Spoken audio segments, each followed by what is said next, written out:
ഇന്ന് ലോകം മെസ്സിയുടെ ലോകകപ്പ് നേട്ടങ്ങളെയും ഫുട്ബോൾ പാരമ്പര്യത്തെയും ആഘോഷിക്കുമ്പോൾ പലർക്കും അറിയാത്തൊരു കഥയുണ്ട്. ലോകത്തെ ഏറ്റവും മികച്ച പ്രതിരോധ താരങ്ങളെ നേരിടുന്നതിന് മുമ്പ് മെസ്സി നേരിട്ടത് ഒരു രോഗാവസ്ഥയായിരുന്നു, ഗ്രോത്ത് ഹോർമോൺ ഡെഫിഷ്യൻസി. നമ്മുടെ ശരീര വളർച്ചയ്ക്ക് ആവശ്യമായ ഹോർമോൺ ഉൽപ്പാദിപ്പിക്കാത്ത അവസ്ഥ.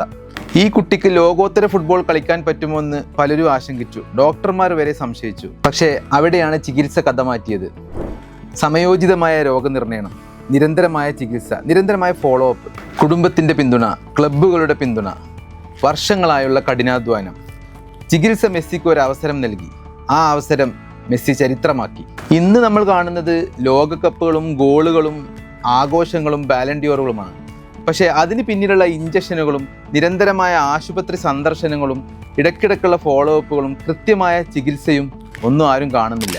ഒരു ഓർത്തോപെഡിക് സർജൻ എന്ന നിലയിൽ ഞാൻ പല രോഗികളെയും കാണുന്നു. ചിലപ്പോഴൊക്കെ രോഗികൾ നമ്മളോട് ചോദിക്കുന്നത്, എനിക്കിനി പഴയ പോലെ കളിക്കാൻ പറ്റുമോ, എനിക്കിനി പഴയ പോലെ ജോലി ചെയ്യാൻ പറ്റുമോ? മെസ്സി ഇവർക്കൊക്കെ ഒരു ഉദാഹരണമാണ്. മെസ്സിയുടെ കഥ ഒരു കാര്യം പഠിപ്പിക്കുന്നു: ഒരു രോഗനിർണയവും ഒന്നിൻ്റെയും അവസാനമല്ല. നിരന്തരമായ ചികിത്സയും ഫോളോ അപ്പും കൂടാതെയുള്ള റീഹാബിലിറ്റേഷനും ഇമ്പോർട്ടൻ്റ് ആണ്. മെസ്സി വിജയിച്ചത് ചികിത്സയെ മറികടന്നല്ല, ദൃഢനിശ്ചയവും ചികിത്സയും കഠിനാധ്വാനവും ഒരുമിച്ചപ്പോഴാണ്.